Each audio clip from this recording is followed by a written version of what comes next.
suis née en Côte d'Ivoire, j'ai 51 ans. Je suis arrivée en France à l'âge de 9 ans. L'école, c'était pas vraiment ma tasse de thé. Après, j'ai commencé à travailler dans une grande entreprise de télécommunications. Comment tu fais la transition entre employé dans une grande entreprise de télécom et l'entrepreneuriat? Quand je me suis renseignée sur Internet, il y avait 4 piliers sur lesquels les gens se basaient pour avoir une indépendance financière. Un, l'immobilier. Deuxième chose, c'était la création d'entreprises physiques. Troisième, c'était créer une entreprise sur Internet. Quatrième, c'était la bourse. Pourquoi l'immobilier? Et l'immobilier me parlait parce que je me dis, bon, ma mère, elle a déjà investi dans l'immobilier, ma grand-mère, elle a déjà acheté. Je pense que c'est un domaine qui peut m'intéresser. Les gens pensent que pour investir en Europe, surtout dans l'immobilier, il faut avoir beaucoup d'argent, il faut être déjà riche. Moi, j'ai commencé avec zéro. Avec zéro. Avec zéro. Moi, j'ai investi en 2007 en France. C'est en 2008 que je commence mes investissements ici en Côte d'Ivoire. Le premier investissement que j'ai fait, c'était à Bingerville. Quand mon père m'envoie là-bas, je me dis, mais c'est la brousse. Ouais. Mais pourquoi il m'envoie là-bas? On a acheté 2 lots de 500 mètres carrés à 2,5 millions les deux. Il y a quelqu'un de la mairie qui m'a appelé il y a 2 ans. Okay. Pour me proposer de racheter mes terrains. Et je lui ai dit non, ça ne m'intéresse pas. Il a insisté, il m'a proposé 100 millions. Waouh. J'ai dit oui, les deux. J'ai dit non, ça ne m'intéresse pas. J'ai un ami qui vend des terrains donc, sur Azagué qui me dit Patricia, est-ce que ça t'intéresse de vendre ces terrains-là à 1 million de francs? Donc je commence à parler autour de moi et tout ça. Et je vois qu'au bout de quelques jours, les retours commencent à se faire positifs. Il y a 2, 3 terrains. Au bout d'une semaine, j'ai une dizaine de terrains par des personnes qui sont intéressées. J'ai juste rajouté, je crois, 500 € en plus, un truc comme ça. En l'espace de 2 mois, j'ai 40 terrains vendus. En commençant avec zéro. Quand on fait un investissement immobilier, l'idée, c'est de mettre le moins d'argent possible pour avoir une rentabilité beaucoup plus élevée. Je suis une passionnée de l'immobilier. Comme je dis, je dors immobilier, je mange immobilier, je rêve immobilier, tout immobilier. Bienvenue dans ce nouveau podcast Valeur Ajoutée, le podcast qui met en avant des personnes, des personnalités, des parcours, des activités inspirantes et qui visent à favoriser l'essor de l'Afrique en général et de la Côte d'Ivoire en particulier. Aujourd'hui, je reçois une dame entrepreneur qui évolue dans plusieurs domaines d'activité, notamment le foncier, et qui se trouve être l'un de ces membres de la diaspora qui, en étant de la diaspora, ont trouvé pertinent, nécessaire d'investir en Côte d'Ivoire. Et bien sûr, ce n'est pas sans difficulté, elle aura le temps de nous en parler dans ce podcast. C'est parce que son parcours répond aux 4 critères de ce podcast qui sont éduquer, inspirer, transformer et impacter qu'elle se trouve ici. Comme vous le savez, je n'invite que des personnes qui m'inspirent moi personnellement et qui, sur le temps d'un podcast, pourra inspirer d'autres personnes. Je précise que ce podcast est sponsorisé par GG Entreprises, une entreprise multiservice qui évolue dans l'immobilier, le transport, la formation et l'audiovisuel. Et merci d'être de plus en plus nombreux à suivre nos podcasts, à vous abonner et à partager au maximum pour que le maximum de personnes puissent être touchées par nos vidéos.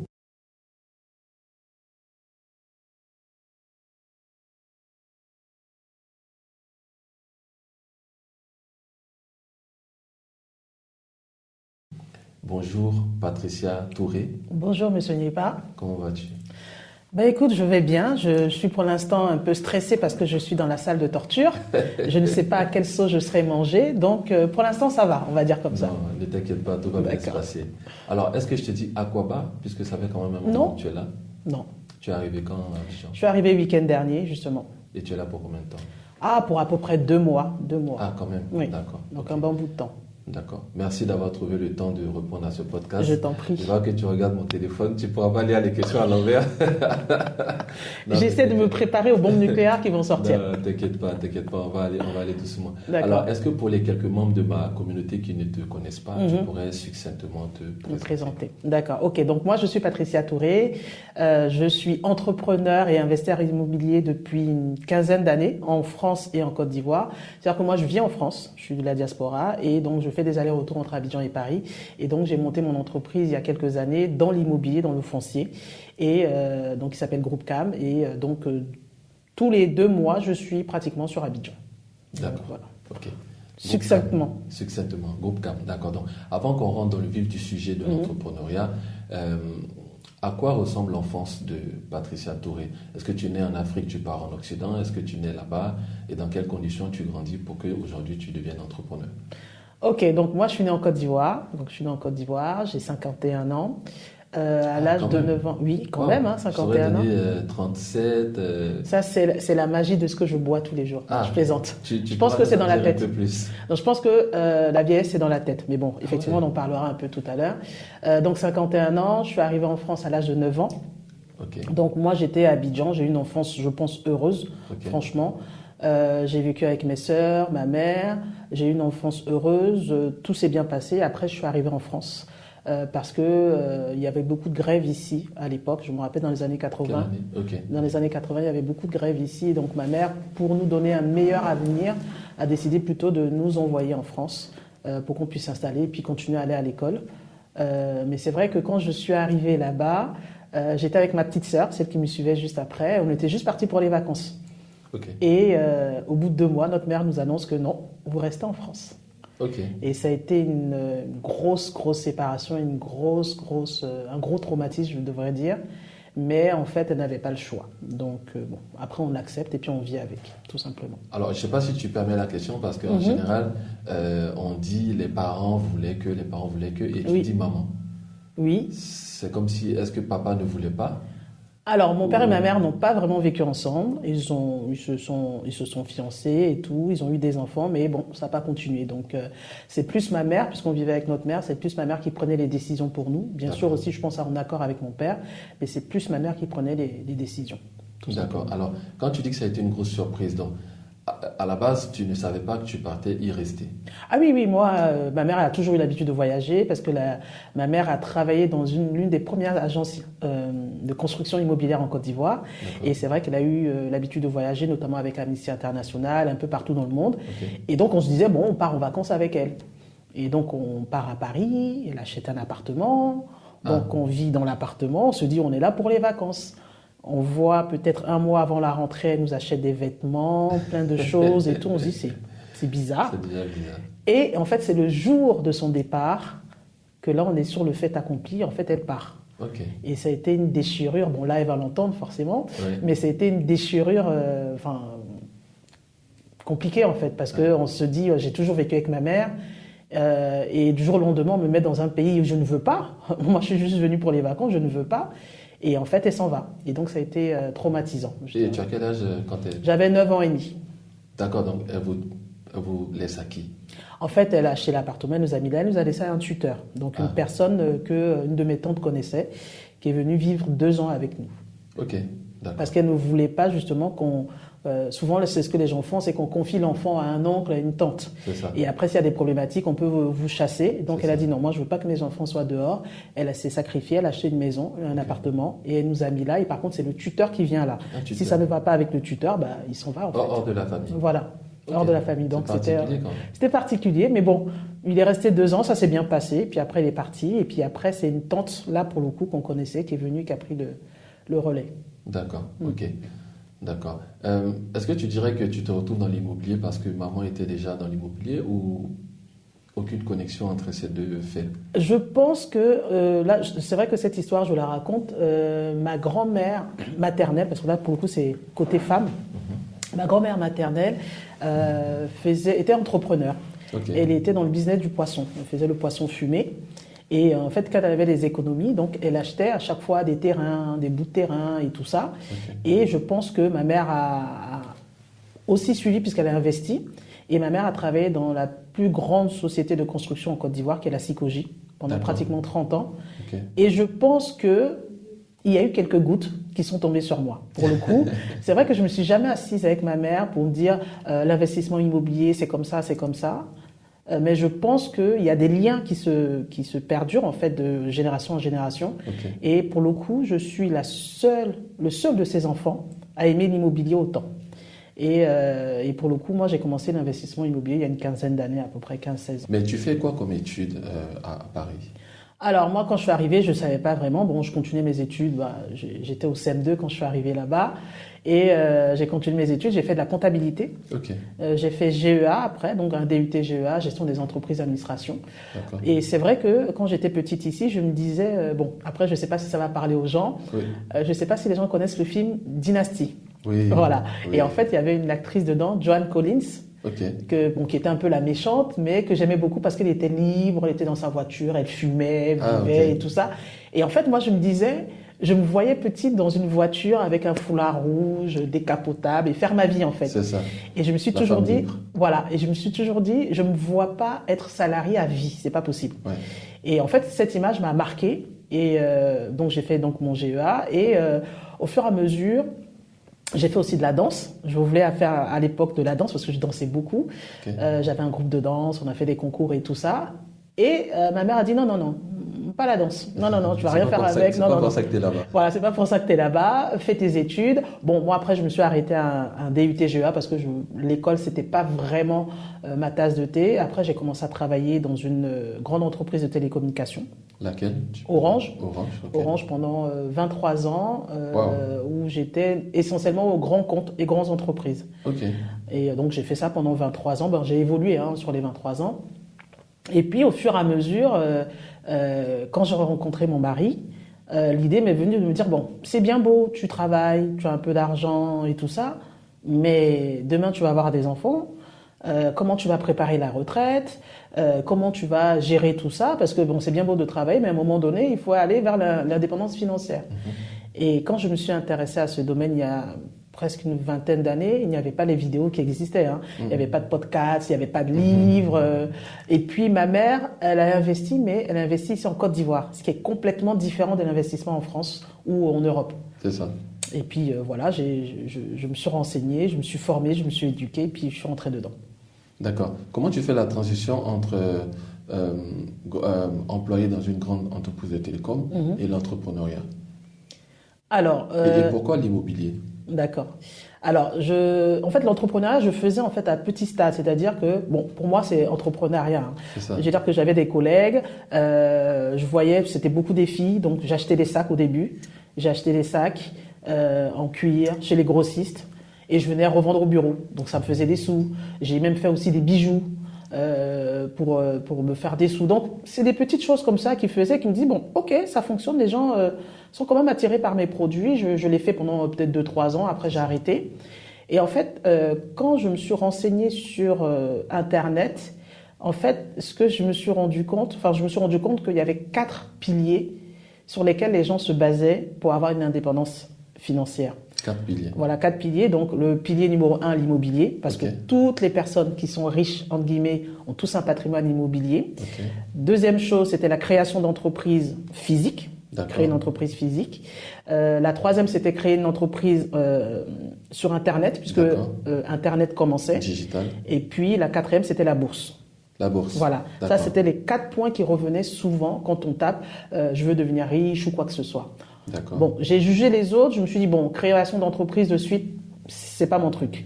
La bourse, j'ai commencé à me renseigner, mais il fallait encore reprendre des études, des notions et tout ça, et j'avais pas envie de me prendre la tête.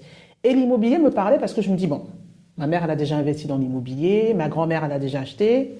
Je pense que c'est un domaine qui peut m'intéresser et surtout l'investissement en Europe, on n'a pas besoin d'argent pour investir. C'est ce que les gens ne comprennent pas. On n'a pas besoin d'argent pour investir en Europe. Voilà.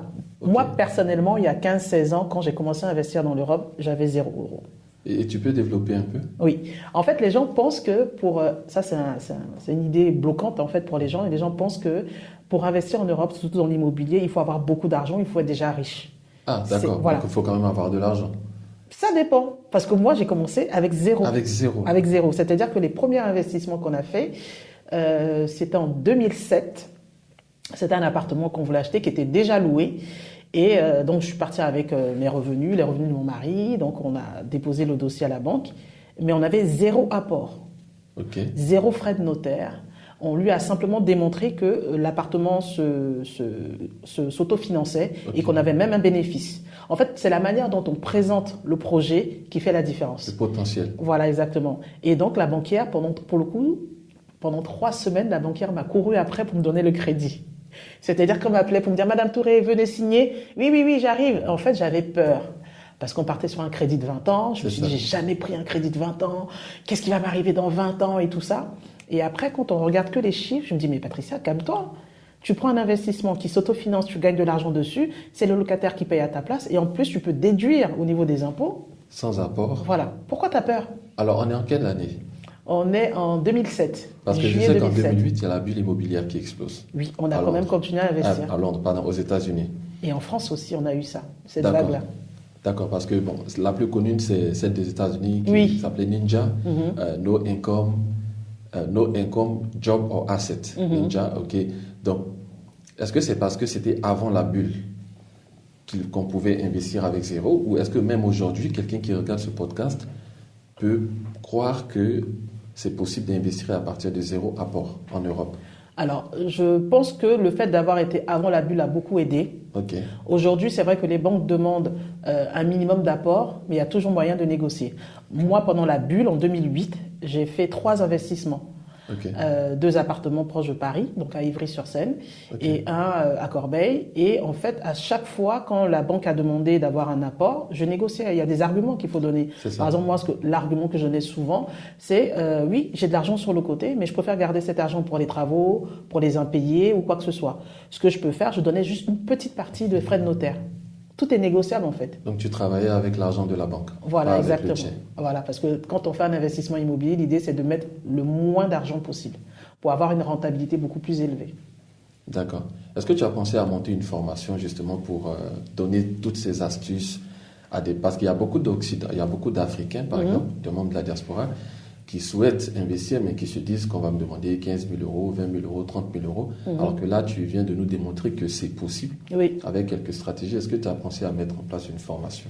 Alors j'y ai pensé parce que moi personnellement je suis une passionnée de l'immobilier. Hein. Comme je dis, je dors immobilier, je mange immobilier, je rêve immobilier, tout immobilier et je me suis formée. J'y ai pensé à faire une formation, j'avais même commencé à écrire, mais en fait j'ai du mal avec la notion de vendre un produit. C'est-à-dire que moi, ces informations, je les ai eues soit par formation, j'ai payé, ou alors soit je me suis formée toute seule. C'est ça. J'ai du mal à dire quelque chose sur lequel je me suis formée, qui est une passion. Ok. J'ai du mal à le vendre en fait. D'accord. Et donc, j'ai pas continué. J'avais commencé à écrire, j'ai pas continué.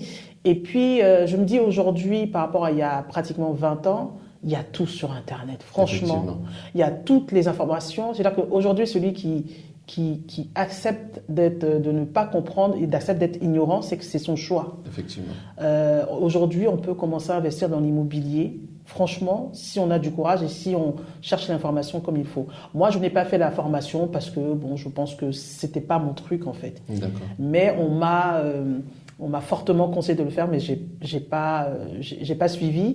Et en fait, pourquoi j'ai fait ma chaîne YouTube après? Ok. C'est parce qu'on me posait tellement les questions, comment on investit, où on cherche, ce qu'il faut regarder, tout ça, que j'ai fait ma chaîne YouTube pour répondre C'est ça, à ces à tout questions-là. moment, Comme ça, les gens qui veulent, en fait, ils vont Tout directement simplement. et puis ils ont les informations qu'ils veulent, quoi. Alors, juste une question rapide qu'on pourra refermer rapidement si tu veux. Tu investis seul, avec ton mari, avec quelqu'un ou je parle pour l'instant de l'investissement en Europe? Oui, j'ai toujours investi avec mon mari. D'accord. Le premier appartement qu'on a pris jusqu'au terrain ici, j'ai toujours investi avec mon mari. Donc lui aussi, et si c'est pas indiscret, c'est un occidental, c'est un Ivoirien? Non, un Africain. c'est un afro-togolais, c'est-à-dire c'est un antillais togolais. Ah, Je sais pas antillais comment on le dit, togolais. voilà, D'accord. afro-togolais ou antillais togolais, D'accord. qui est né en France. Ok. Et qui a beaucoup d'attaches ici en Afrique et donc on a toujours investi. Lui, c'est pas sa tasse de thé, je dirais, l'investissement immobilier, D'accord. mais il m'a toujours fait confiance, fais il m'a toujours confiance, suivi. Lui, c'est quoi son truc? Alors lui, c'est la musique, il est dans la musique. Ah, d'accord. Voilà. Ok. Alors, tu investis en Occident. À quel moment tu te dis, je vais aussi commencer à investir en Afrique chez moi? Et Alors- est-ce que c'est que en Côte d'Ivoire que tu Ok. investis maintenant qu'on sait que monsieur a quelques sources, quelques origines au Togo? Mhm. Alors, donc, quand j'ai investi en 2007 en France, c'est en 2008 que je commence mes investissements ici en Côte d'Ivoire. Moi, je suis genre de femme. Je suis pas friand des sacs de marque. D'accord. Au pire, je fais ma propre marque. Mon mari et moi, on avait fait notre propre marque à l'époque. Cam, ça ferait un beau nom. Oui, voilà, de Cam, ça. c'est l'initiale de mes enfants en plus. Ah, d'accord. Voilà. Qui signifie?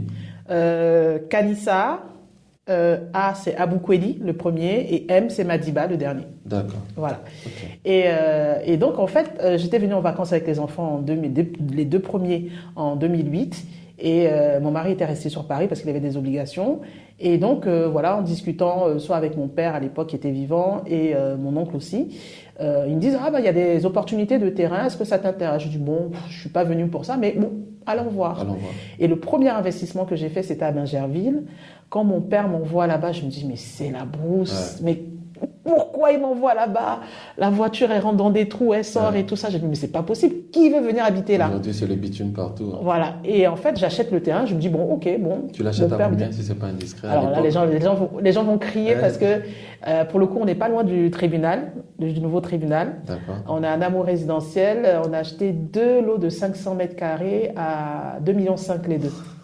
À l'époque, hein. Il n'y avait pas de papier, c'était juste une lettre d'attribution. À côté du tribunal aujourd'hui. Voilà, on est à même pas 1 kilomètre du tribunal. Les deux à 2,5 millions. Oui. Et en fait, à l'époque, j'appelle mon mari, je venais en vacances, j'appelle mon mari, je dis, bon, je vais dire son prénom pour le coup, Loïc, il y a des possibilités d'acheter des terrains, envoie-moi de l'argent, parce qu'en fait, il avait travaillé, il avait économisé, et en fait, moi, je bouffe son argent. C'est ça. C'est ça mon rôle. Vous bouffez tout. Voilà. Je bouffe son argent dans les terrains. Okay. Et donc, je l'ai appelé, donc il m'a envoyé l'argent, et donc on a pu régler ça. Et c'est vrai que, pour l'anecdote, j'avais raconté ça sur ma page YouTube. Il y a quelqu'un de la mairie qui m'a appelé il y a 2 ans. Okay. Pour me proposer de racheter mes terrains. Et je lui ai dit non, ça ne m'intéresse pas. Il a insisté, il m'a proposé 100 millions. Waouh. J'ai dit oui, les deux. J'ai dit non, ça ne m'intéresse pas. Oui, il y a 2 ans. Il y a un ACD dessus ou bien c'est... Oui, il y a un ACD, tout. En bordure de voie, il y a une voie derrière, vraiment très bien située. C'était une belle offre. Il voyait le truc venir. Voilà, exactement. Et puis le deuxième investissement, c'est fait les mêmes vacances. En fait, j'ai dépensé toutes ces économies. Donc sur Bassam. Okay. On est à 200 mètres de la nouvelle autoroute, derrière l'UNSA Hotel, donc vraiment très bien situé aussi. Et on a eu, à l'époque, pour 840 mètres carrés pour 3 millions. Waouh. Voilà. Ok. Donc en fait, tu viens en vacances et puis c'est l'oncle qui, par un hasard, te propose des offres qui sont intéressantes et c'est comme ça que tu mets plein pied dans l'immobilier, dans le foncier ici en Côte d'Ivoire. Voilà. Et en fait, moi, c'était vraiment l'idée de se dire, ok, cet argent il est en train de dormir sur un compte. C'est de l'épargne forcée. C'est-à-dire que je mets cet argent-là, je sais que forcément, ça va prendre de la valeur parce que ma mère avait fait des investissements avant et j'ai vu comment les biens ont pris de la valeur aussi. Okay. Donc, je me suis dit, bon, ok, on y va, on va tester. Alors, là, jusqu'ici, ce sont des investissements personnels. À quel moment tu te dis, ok, il est temps pour moi de créer le groupe CAM? Quelle est la motivation derrière la création de cette société?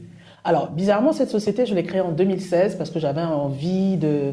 Il y avait un peu cet engouement sur les réseaux de retour en Afrique, de business et tout ça. Je me suis dit, je vais commencer par la location de matériel de construction. J'avais acheté un échafaudage, un grand échafaudage en acier galvanisé, pro et tout ça. Et donc, je l'ai envoyé ici pour qu'on commence à le louer. Donc, j'ai créé une entreprise. Simplement, la personne que j'avais mis devant, elle n'a pas fait le travail qu'il fallait. Je pense qu'il y a eu de l'escroquerie aussi derrière. Bon, ça fait partie du jeu. Et j'ai laissé dormir l'entreprise parce que, bon, finalement, moi, je vivais là-bas. Je me disais, les choses allaient se faire à distance. Grave erreur. Donc le business, tu le montes depuis là-bas ou tu viens quand même ici pour le monter ici? Je le monte ici et après moi je pars. D'accord, ok. Mais simplement, c'est déjà un peu mieux que ce qu'on voit souvent. Voilà, mais ça n'a pas fonctionné comme je voulais. Bon, c'était une expérience. Et donc je reprends mon travail. J'ai la chance d'être dans une entreprise où on nous donne la possibilité de partir et de pouvoir bloquer, entre guillemets, son poste. Et donc 6 ans après... donc en 2022. Tu bloques le poste 6 ans? Oui. Non, je bloque le poste même plus de temps en fait. C'est-à-dire que en 2020, c'est un ami en fait qui vendait des terrains. Donc je vais expliquer pourquoi je suis revenue à l'entreprise. Donc j'ai un ami qui vend des terrains donc sur Azagué qui me dit, Patricia, est-ce que ça t'intéresse de vendre ces terrains-là à 1 million de francs? Donc je commence à parler autour de moi et tout ça, et je vois qu'au bout de quelques jours, les retours commencent à se faire positifs. Il y a 2-3 terrains. Au bout d'une semaine, j'ai une dizaine de terrains qui sont, par des personnes qui sont intéressées. Et donc je lui en parle, je me dis bon, je vends à 1 million. En fait, je gagne pas. Alors que je fais le travail d'information et tout ça. Donc l'idée, c'était de rajouter, j'ai juste rajouté, je crois, 500 € en plus, un truc comme ça. 350 000. Voilà, pour avoir une marge par rapport à ça. Et en fait, je propose aux gens, en l'espace de 2 mois, j'ai 40 terrains vendus. Wow. Juste, franchement, encore une fois, en commençant avec 0. C'est-à-dire, j'ai commencé avec mon téléphone, dans ma chambre. On était dans la période du Covid, c'était 2020. Et en l'espace de 2 mois, je vends 40 lots de terrain. Wow. Avec quel papier au fait? C'était c'est là l'approbation qui allait sortir. Il n'y avait pas du tout de truc, c'est l'approbation qui allait sortir. Donc approbation en cours. Voilà, en cours, voilà. Et je vois 40 lots, je me dis, il y a quelque chose à faire en fait. Et en fait, les 40 personnes qui ont acheté, je les connais pas en particulier. Il y en a que je connais et puis il y en a qui disent non, moi je sais que comme tu connais telle personne et que tu apprécies, donc forcément je vais acheter, je te fais confiance. Donc en fait, c'est la confiance et tout qui a fait le jeu. Et en septembre, je viens ici en Côte d'Ivoire pour voir le terrain, pour voir l'avancement des travaux. Je me rends compte que ça ne va pas quelque part. Et donc, j'ai préféré appeler ces 40 personnes pour leur dire, écoutez, moi, le projet sur lequel on en avait commencé, ne va pas loin. Moi, ce que je vous conseille, il y a 3 possibilités. Soit je vous mets en relation directement avec la personne et puis vous continuez le projet ou pas. Soit je vous rembourse, ou soit vous attendez, je vais sur un autre projet. C'est ça. Et donc, il y a une partie qui a voulu être remboursée, une partie qui a voulu partir sur un autre projet. C'est toujours comme et ça. Donc, j'ai repris mon entreprise comme ça. Et D'accord. donc, mon entreprise, Groupe CAM, que j'avais créé en 2016, je l'ai repris suite à cet événement-là. D'accord. Ok, donc on rentre de plein pied dans les litiges fonciers. Oui. Alors tu rentres dans un domaine déjà, c'est ta première expérience, où tu vois que c'est... Selon toi, à quoi sont dus tous ces litiges dans le foncier? Est-ce que je peux tout dire? Dis tout. C'est pour ça qu'on est là. Parce que Sans moi-même, ça m'est déjà arrivé franchement de marcher dans les rues d'Abidjan et de parler toute seule parce que les litiges fonciers, c'est quelque chose, je dirais, d'extraordinaire ici en Côte d'Ivoire. Bon, nous, c'est vrai qu'en Europe, on a l'habitude, quand on achète un foncier, une maison ou un bâti ou un non bâti, d'aller chez le notaire en 3 mois, on a nos papiers, tout est réglo, tout est déjà mis en ligne et tout ça. Ici, c'est un vrai parcours du combattant. Donc selon moi, en fait, au niveau du foncier, des litiges qu'on rencontre beaucoup au niveau du foncier, je pense qu'il y a des lourdeurs administratives. C'est vrai qu'il y a beaucoup de lois, il y a beaucoup de nouvelles qui sont prises, que ce soit par l'État ou alors les gouvernements ou les institutions, effectivement pour pouvoir assainir le domaine du foncier, mais qui alourdissent en fait les démarches administratives pour soit un lotisseur, un aménageur ou simplement un particulier. Est-ce que tu parles de l'ADU? Ou alors, est-ce que tu penses que l'ADU vient pour assainir, améliorer ou alourdir, voire empirer la situation du foncier en Afrique, en Côte d'Ivoire? Non, franchement, je pense que l'ADU va permettre justement d'assainir parce que pour le coup, quand on fait une attestation villageoise dans un campement ou quoi que ce soit et que on peut retrouver 10 noms dans le guide du village, c'est un peu compliqué. Alors que là, pour le coup, la source est l'État. C'est-à-dire que même avec cet ADU, on peut se dire que la personne qui a ce document est vraiment la seule personne propriétaire de ce lot. Donc, je ne sais pas comment auprès de l'État, quand on prend un document qui est la source, qui est la base, on peut avoir 10 personnes sur un lot. Donc, je pense que ça va permettre d'assainir et de sécuriser les investissements des personnes. Sauf qu'on ne sait pas, pour le coup, pour l'instant, comment tout va se mettre en place. Il y a encore des zones d'ombre. On ne sait pas comment tout va se mettre en place, mais je pense que c'est une très, très bonne chose. Alors, qu'est-ce que tu penses de certaines personnes qui disent que c'est une manière pour l'État de encore mettre sa main dans les histoires pour pouvoir, on va dire, qu'est-ce que tu penses de ceux qui disent que c'est une manière pour l'État de se faire encore plus d'argent ou bien de faire rentrer de l'argent en contrôlant encore ce domaine-là, comme c'est souvent fait dans d'autres domaines d'activité?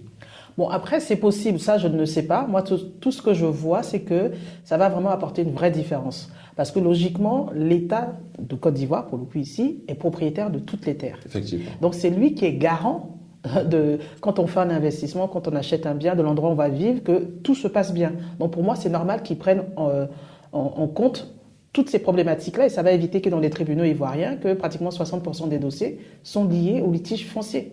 Ça va débarrasser les tribunaux de lourds dossiers et ça va permettre aussi aux gens qui investissent de se dire j'ai confiance dans l'État de Côte d'Ivoire parce qu'il assure quand même mon investissement. C'est pas normal qu'aujourd'hui en Côte d'Ivoire, quelqu'un qui ait même un ACD ou alors une documentation de la chefferie du village se retrouve à se battre au tribunal avec 2-3 autres personnes. Effectivement. Donc pour moi, bon, je ne sais pas ce qui se passe dans les cuisines, mais pour moi, c'est une bonne chose que l'État mette son nez dedans. D'ailleurs, moi, pour le coup, en France, c'est l'État qui a réglementé, que ce soit les investissements immobiliers ou alors avec les notaires, c'est que tout est cadastré, tout a été mis au niveau des mairies, on a les plans, on a les mesures, tout est vraiment mis en ligne. Donc l'État a forcément joué dedans, même si l'État prend une partie, c'est son rôle, pour moi en tout cas.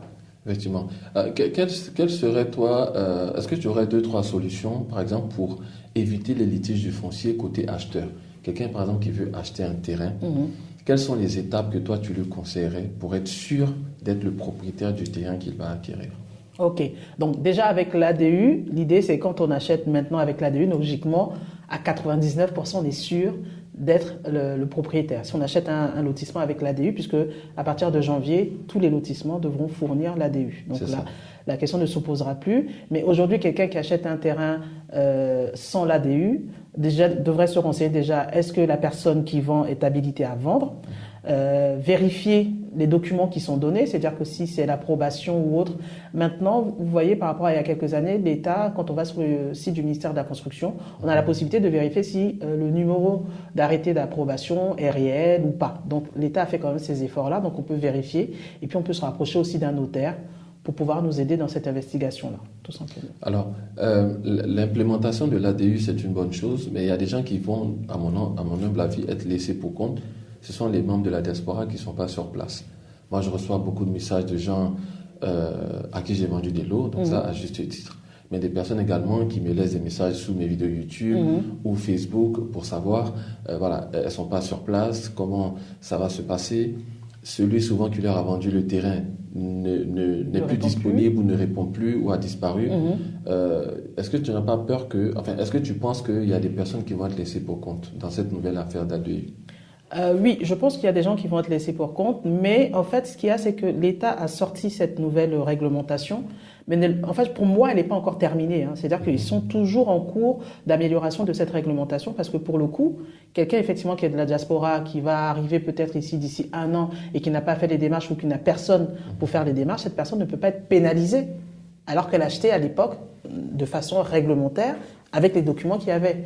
Alors qu'on nous dit aujourd'hui qu'après le 31 décembre, on ne peut plus faire ce type de démarche. Par contre, l'État dit, de ce que j'ai compris, c'est qu'à partir du 1er janvier, avec l'attestation villageoise qu'on a, il faut aller au niveau du ministère, payer des droits pour pouvoir avoir l'ADUC. C'est-à-dire qu'il y aura une enquête qui sera faite ou quoi que ce soit, de ce que j'ai compris.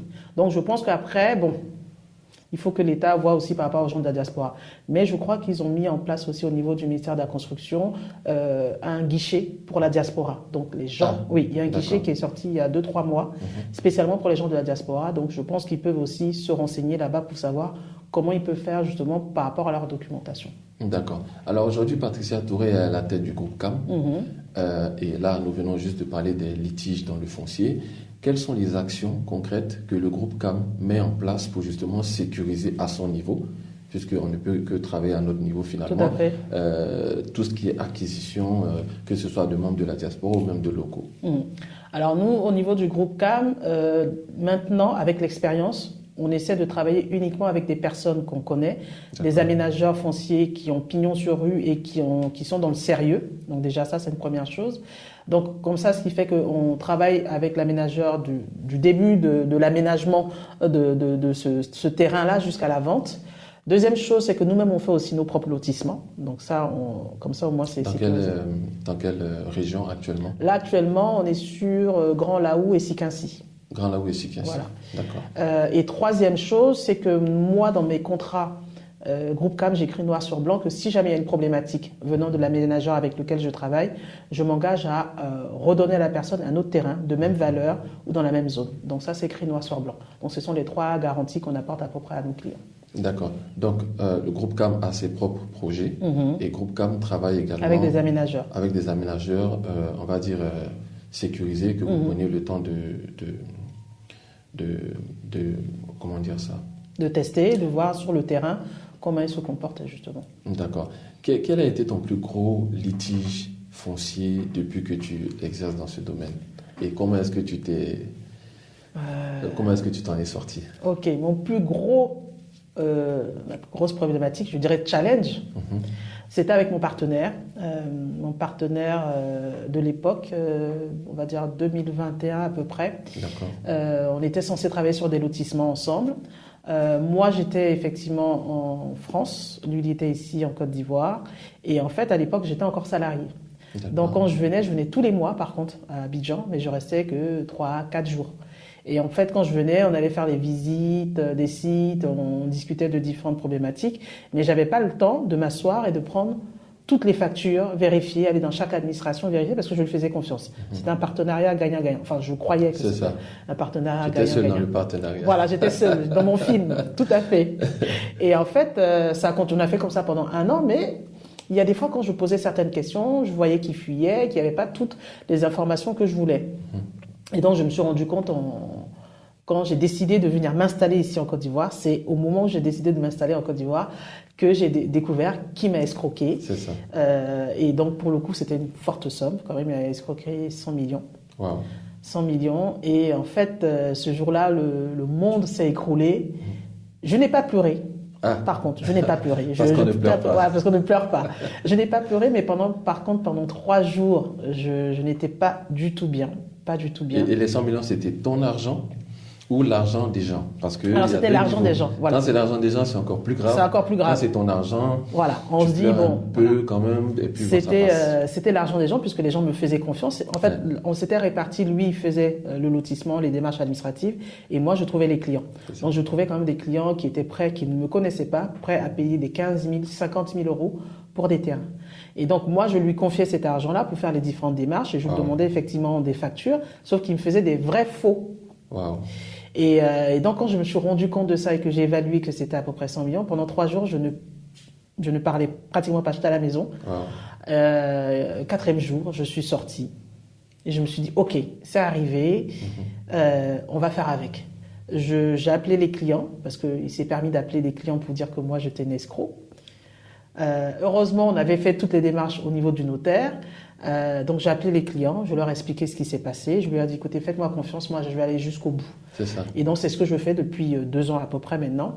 Et donc ce partenaire, je l'ai fait mettre en prison parce que c'était quand même une grosse escroquerie. Bon, il est sorti il y a 2 mois, donc on attend le jugement, enfin on attend une date d'audience pour voir la suite. S'il y a un remboursement, s'il y a quelque chose, parce que pour le coup, il a pris une partie de cette somme pour pouvoir commencer des investissements aussi, voir où ça en est. Donc pour l'instant, c'est toujours en cours. Mais c'est le plus gros, je dirais, goumin immobilier que j'ai eu ici. Après, le reste, c'est juste des négociations. Ce qui est dommage, c'est que on va chercher l'argent des gens parce que très souvent, les banques ne font pas du tout confiance aux personnes qui sont dans le lotissement. Elles ne font pas le jeu. Ça, c'est pas évident. Hein. Quelqu'un qui va avoir, par exemple, 200 hectares à lotir, il ne peut pas être accompagné par les banques. Du coup, ça devient un financement de lotissement. On prend l'argent ici, on prend l'argent ici. Et quand on a des partenaires, par exemple, qui ne comprennent pas ou qui ne sont pas informés ou qui ne savent pas comment ça se passe, ça peut être difficile. Ça, c'est une vraie problématique ici, c'est que les banques ne font pas le jeu. En Europe, les banques sont prêtes pour les entreprises pour se développer. Ici, en Afrique, elles ne font pas le jeu. J'ai l'impression qu'elles font même du sabotage. C'est l'impression que j'ai. Dans le foncier, c'est vraiment problématique parce qu'on n'a pas les fonds. Quand il faut effectivement lotir 200 hectares, c'est énormément d'argent. Donc, on est obligé de faire appel à d'autres personnes qui comprennent le concept et qui vont risquer aussi d'investir avec nous. C'est le moyen qu'on a de pouvoir avoir de l'argent et investir. Donc, moi-même, j'appelle aussi aux autorités de voir ce cas-là, parce que pour le coup, les aménageurs prennent un risque. C'est-à-dire que moi, si je prends le risque d'investir sur 200 hectares et que ça n'aboutit pas, je vais rembourser les personnes. C'est ça. Et donc, la pression, elle est très grande. Et donc, l'État aussi devrait jouer ce rôle peut-être de garant par rapport aux banques pour qu'on puisse avoir des investissements ou alors pas des subventions, mais des parts pour pouvoir aller sur nos projets. Ok. Je vois également en suivant tes chaînes que tu cites beaucoup la communauté afro-caribéenne. Est-ce qu'il y a une raison particulière à ça? Oui, parce qu'en fait, j'estime que Antillais, Afro-Américains, Africains, on est tous pareils. On vient de tous la même origine, on est tous pareils. Moi, j'ai déjà été aux Antilles, puisque mon mari est antillais, et c'est les mêmes peuples. Hein. C'est-à-dire que nous, par exemple, le kedjenou de poisson ou le kedjenou de poulet ici, ils appellent blaf de poisson de poulet. C'est la même cuisine, sauf que ça s'appelle différemment. Et il y a de plus en plus de gens de la diaspora afro-caribéenne qui veulent investir en Afrique, qui veulent venir s'installer ici, même des Afro-Américains aussi. Et pour moi, j'estime que parler à toutes ces personnes-là, de dire que, OK, vous avez la possibilité de venir chez vous, puisque pour le coup, c'est chez eux aussi, et de pouvoir investir. Donc, je me dis, bon, OK, c'est le moyen pour moi de pouvoir les attirer à investir, surtout qu'en Côte d'Ivoire, par exemple, il y a une forte communauté aussi antillaise qui est là depuis quelques années. Au Bénin aussi, il y en a beaucoup qui s'installent. Donc, bon, c'est ouvert, c'est les enfants de l'Afrique, donc j'estime qu'ils ont aussi leur place ici. Alors, je vais te poser une question 2 en 1. Quelle est selon toi, puisque tu es la responsable, la PDG du groupe CAM, quelle est la vision du groupe CAM pour l'Afrique concernant le foncier et l'immobilier, et comment, selon toi, l'immobilier, le foncier en Côte d'Ivoire va se développer dans les 10 prochaines années? Ok, pour moi, pour la vision par rapport à l'Afrique, c'est que déjà l'immobilier, une chose importante, c'est que ça fait partie des besoins primaires. Quand je dis l'immobilier, c'est-à-dire se loger. Donc en Afrique, d'ici une vingtaine d'années, on sera le double. Donc il faudra loger les gens, il faudra les nourrir, il faudra les soigner, il faudra les éduquer. Donc ça fait partie des besoins primaires. L'immobilier est vraiment une clé importante parce qu'on ne peut pas se développer si une partie de notre population vit dans des conditions très très difficiles. C'est vraiment un axe sur lequel les gouvernements devraient s'intéresser pour pouvoir garantir la sécurité pour les personnes qui vont acquérir. Bon, en tout cas, moi, c'est vraiment un fer de lance parce que c'est ma passion, donc voilà. Et puis, par rapport à l'immobilier en Côte d'Ivoire ici, je pense que de toute façon, l'État a fait déjà pas mal de choses. L'idée, en fait, derrière, c'est de digitaliser, de numériser toutes les parcelles qu'il y a en Côte d'Ivoire, de digitaliser toutes les familles propriétaires en Côte d'Ivoire, de digitaliser toutes les personnes qui sont propriétaires en Côte d'Ivoire. Comme ça, au moins, il y a peu d'erreurs ou peu de risques de se faire avoir. Donc moi, c'est ce que je conseillerais peut-être à l'État, de pouvoir, en toute humilité, de pouvoir digitaliser au maximum ou alors de numériser au maximum les parcelles, que ce soit foncières ou rurales, toutes les parcelles, les propriétaires et les titres fonciers tout simplement. Et je pense que ça limiterait à plus de 50-60% les litiges fonciers. Donc moi, c'est comme ça que je vois. Et sachant qu'en Côte d'Ivoire, avec le doublement de la population qu'il va y avoir dans les années qui vont arriver, il faudra, je pense, sortir d'Abidjan, de ce rêve de la diaspora, de dire je veux mon terrain à Abidjan, je veux habiter à Abidjan, alors qu'ils n'ont pas le budget pour rester à Abidjan. L'idée, c'est de cibler le Grand Abidjan, même au-delà du Grand Abidjan, et de se positionner à des zones stratégiques où l'État va faire des routes, où il y aura des ponts, où il y aura une partie de l'administration qui va se déplacer là-bas. Donc moi, c'est ce que je vois dans les 10 prochaines années.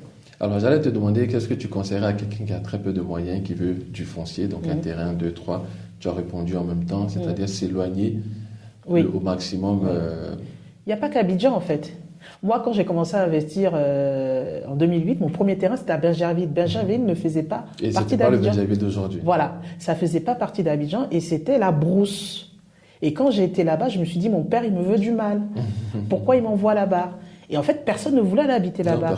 Le chemin, quand on quitte, je crois, Cocody, la Riviera, et qu'on descend la cuvette pour aller à Bingerville, c'était que des palmeraies.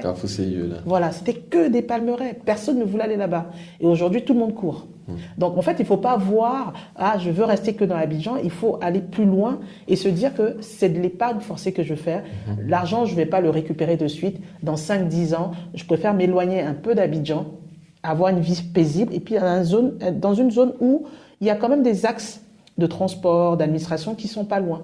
Parce que maintenant, l'État est en train de faire aussi des efforts au niveau des transports. Il y a le tramway et le métro qui va arriver au niveau de l'aéroport. Il y a le pont qui va être fait entre Bingerville et Bassam. Donc, il y a pas mal de choses qui sont en train d'être mises en place. Donc, il faut en fait s'éloigner, quoi. Alors, mais pour quelqu'un qui n'est pas du domaine, un profane, comment il sait les zones à fort potentiel de développement?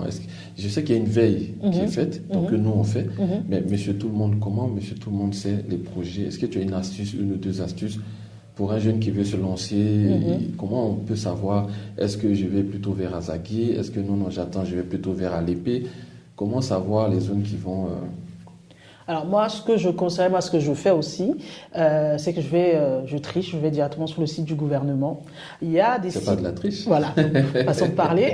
En fait, on a la possibilité de voir les projets de l'État. C'est ça. Et il faut pas oublier aussi qu'il y a un document qui sort tous les 4 ans, 5 ans, c'est le plan je me rappelle plus comment il s'appelle d'ailleurs, le plan de développement en fait. C'est ça, que ce soit les grands axes. Voilà, les grands axes, que ce soit sur l'agriculture, sur la santé, sur l'immobilier, où l'État dévoile les secteurs dans lesquels il va investir, notamment Ça, que c'est ce pas soit mal. des travaux, il y a tous les travaux qu'ils vont faire, s'il y a des constructions d'hôpitaux, de routes ou quoi que ce soit, l'État en parle sur ses sites et dans ce document-là qui sort tous les 4-5 ans.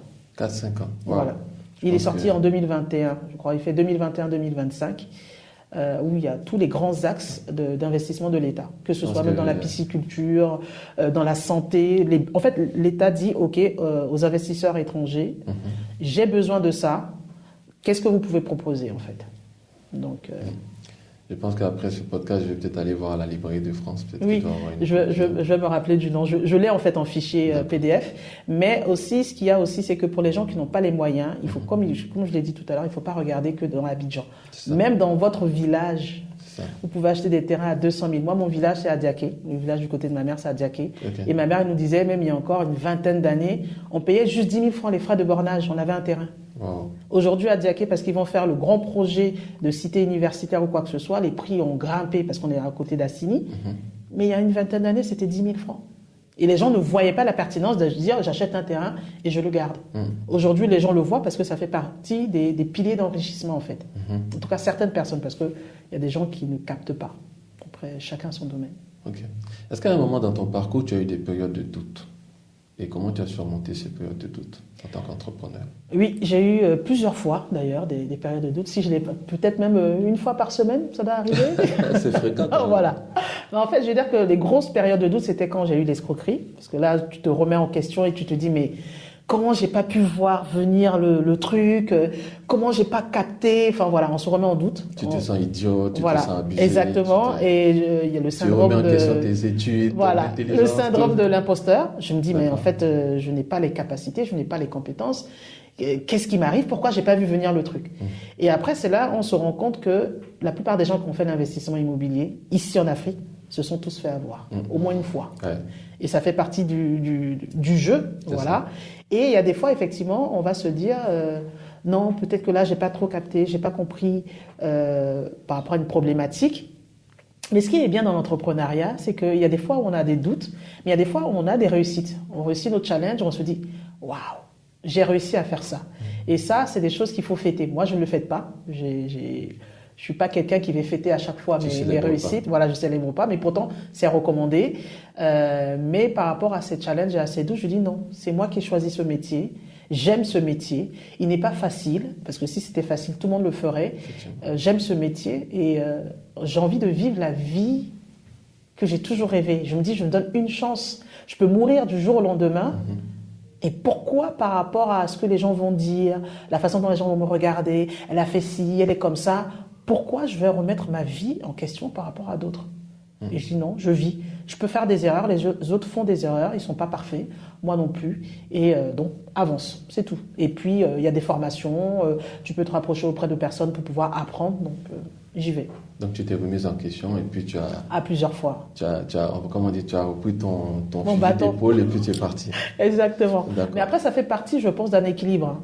On ne peut pas être dans l'entrepreneuriat, en tout cas, sans des remises en question ou des remises à niveau, se dire, OK, est-ce que j'ai bien fait? Est-ce que j'avance? Est-ce que je suis dans la bonne ligne droite? On se remet toujours en équilibre. C'est question d'équilibre, en fait. OK. Est-ce que selon toi, est-ce que tu penses avoir réussi à ce stade de ta vie? Tu as une société, tu as des ambitions, tu as eu un parcours, tu as une vision, mais à mi-parcours, est-ce que tu penses avoir réussi? Et c'est quoi pour toi la réussite? Ah, la réussite, c'est un grand mot et un gros mot. Alors pour moi, la réussite, il y a encore quelques années, c'était ma petite vie pépère, mes enfants, mon mari. Pour moi, j'avais tout réussi. C'est-à-dire que j'avais un mariage équilibré, mes enfants qui étaient en bonne santé, je travaillais, j'avais pas d'ambition particulière à créer une entreprise et pour moi, ma vie était réussie. Et après, quand l'appel de l'immobilier est arrivé, de se dire, ah, ok, je veux investir, je veux créer mon entreprise, donc c'est un autre challenge que je rajoute à ma brique de réussite, parce que pour moi, la réussite n'est pas liée à l'argent, pour le coup. C'est un bien-être, c'est un bonheur qu'on ressent avec les gens qui sont autour de nous. Et en fait, le fait d'avoir créé cette entreprise m'a aidé à rajouter une brique de plus à mon bonheur.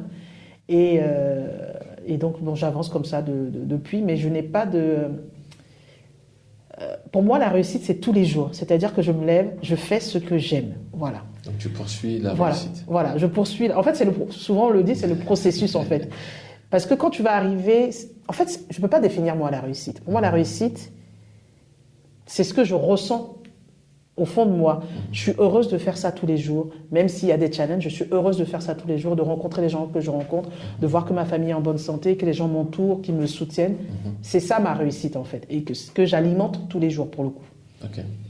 Quelle est l'actualité du groupe CAM aujourd'hui?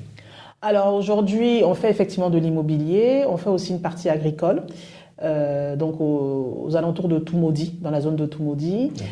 Et aujourd'hui, on a plusieurs lotissements qui sont en cours, notamment en bordure de mer à Jacquesville. Et on a aussi un lotissement sur lequel on est en train de travailler sur Samo, qui est entre... Samo-Bassam. Samo-Bassam, voilà, exactement. Donc en gros, c'est l'actualité du groupe CAM. Agriculture et aussi immobilier. Et on a introduit depuis quelques temps la création d'entreprises. Pour les personnes qui veulent créer des entreprises, on a la possibilité de les accompagner. Et on a aussi rajouté tout ce qui était études de marché. Souvent, il y a des gens de la diaspora qui veulent venir s'installer ici, mais qui ne savent pas dans quel domaine, ou qui ont un produit, mais qui ne savent pas est-ce que le public va répondre. Donc, on a la possibilité de les accompagner pour leur dire, bon, voilà, dans tel domaine, voilà l'étude de marché qu'on a fait, ou l'étude de satisfaction client, ou l'étude de point de vente. On a la possibilité de le faire. Donc, ce sont les deux activités qu'on a rajoutées au niveau du groupe CAM.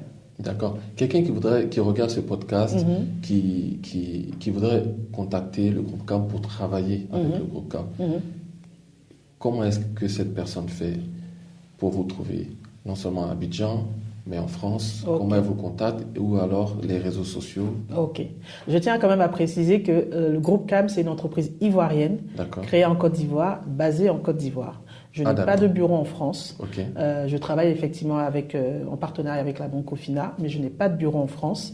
On a un numéro effectivement français sur lequel les personnes peuvent nous contacter. Mais sinon, vous tapez sur Internet Groupe CAM. Vous avez notre site Internet. KAM. Voilà, KAM. Vous avez notre site Internet. On a la page Facebook et Instagram, donc Groupe CAM Immobilier. On a aussi le TikTok. Et on a aussi la possibilité, les gens peuvent venir nous retrouver. On est à Marcory, zone 4, à côté de l'hôtel Ibis. On a nos bureaux là, avec nos commerciaux. Donc, on peut nous retrouver, ou alors sur notre chaîne YouTube Groupe CAM, KAM, ou alors sur ma chaîne YouTube Patricia Touré, TOURE, tout simplement. D'accord. Alors, tu vas regarder ta caméra et tu vas... Je vais dire la vérité de ce qui s'est passé ici. Et tu vas donner un message à ma communauté qui voudrait se lancer dans l'entrepreneuriat, dans le foncier, dans l'immobilier, que ce soit des femmes, que ce soit des hommes, ou que ce soit des membres de la diaspora qui souhaitent rentrer pour faire ce que tu fais. Alors, je voudrais juste vous adresser effectivement que la porte est ouverte. Ne regardez pas l'âge, ne regardez pas la couleur de peau, ne regardez pas que oui, ce n'est pas mon pays, ce n'est pas ma langue, c'est pas ça le sujet. Le sujet, c'est de pouvoir se développer, que ce soit dans l'investissement immobilier ou alors dans un autre domaine, mais de se dire que la place, elle est vraiment ouverte ici.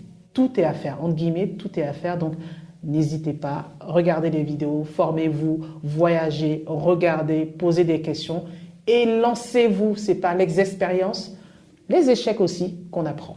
Donc voilà.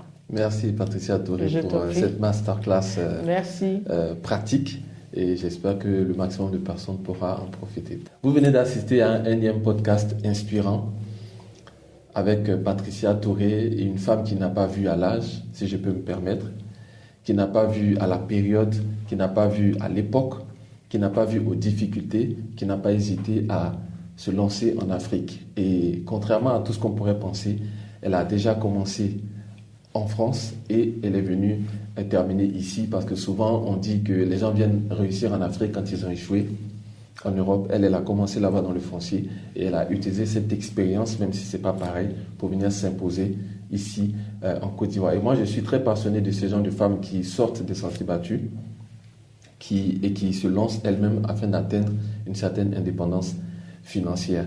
Merci d'avoir suivi ce podcast. Comme vous le savez, c'est un podcast qui a 4 objectifs: inspirer, éduquer, transformer et impacter. Je suis toujours Niepa Joël Anani et ce podcast est toujours sponsorisé par GG Entreprises, une structure qui évolue dans l'immobilier, le transport, la formation et l'audiovisuel. Je ne vous dirai jamais assez merci d'être de plus en plus nombreux à suivre nos podcasts, à les partager, à les liker, à donner le maximum de force pour que les différents algorithmes des plateformes où nous postons boostent les vidéos au maximum. Merci et au prochain podcast.